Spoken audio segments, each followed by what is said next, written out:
नमस्कार दोस्तों, जय माता दी। कार्तिक मास का महात्म्य 14वां अध्याय। कार्तिक मास का आज लिखूं 14वां अध्याय। श्री हरि कृपा करे सदा प्रेम बढ़ाई। तब उसको इस प्रकार धर्मपूर्वक राज्य करते हुए देख देवता सुबंध हो गए। उन्होंने देव आदिदेव शंकर का मन में स्मरण करना आरंभ किया। तब भक्तों की कामना पूर्ण करने वाले शंकर ने नारद जी को बुलाकर देव कार्य की इच्छा से उनको वहां भेजा।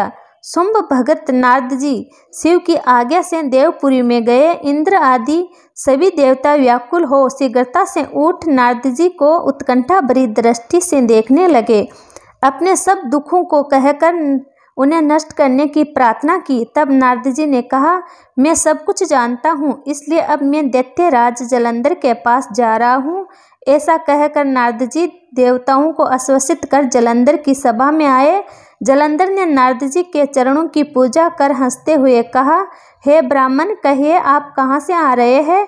यहाँ कैसे आना हुआ? मेरे योग्य जो सेवा हो उसकी आज्ञा दीजिए। नारद जी प्रसन्न होकर बोले, हे महाबुद्धिमान जलंधर, तुम धन्य हो। मैं सब कुछ स्वेच्छा से कैलाश पर्वत पर गया था, जहाँ 10,000 योजनाओं में कल्प वृक्ष का वन है। वहाँ मैंने सैकड़ों कामधेनुओं को चरते हुए देखा।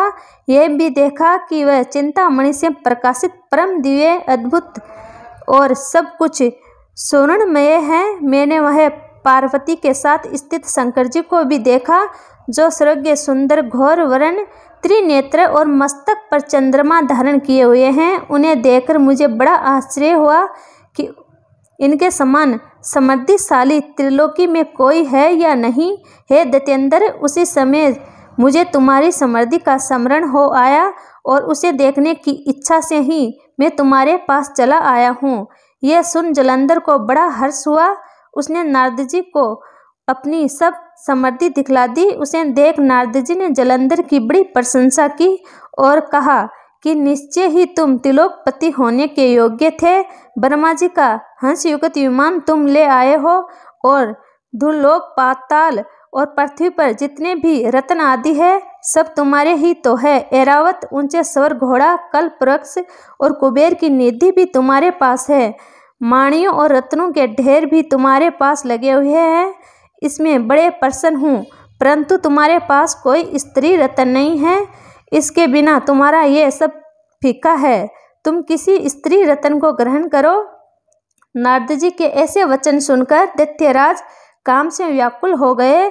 उसने नारद जी को प्रणाम कर पूछा कि ऐसी स्त्री कहाँ मिलेगी जो सब रत्नों में श्रेष्ठ हो। नारद जी ने कहा, ऐसा रत्न तो कैलाश पर्वत में योगी शंकर के पास है। उनकी सर्वज्ञ सुंदरी पत्नी देवी पार्वती बहुत ही मनोहर है। उनके उस रत्न की उपमा तीनों लोगों में कहीं नहीं है। देव ऋषि उस दैत्य से ऐसा कहकर देव कार्य करने की इच्छा से आकाश मार्ग से चले गए।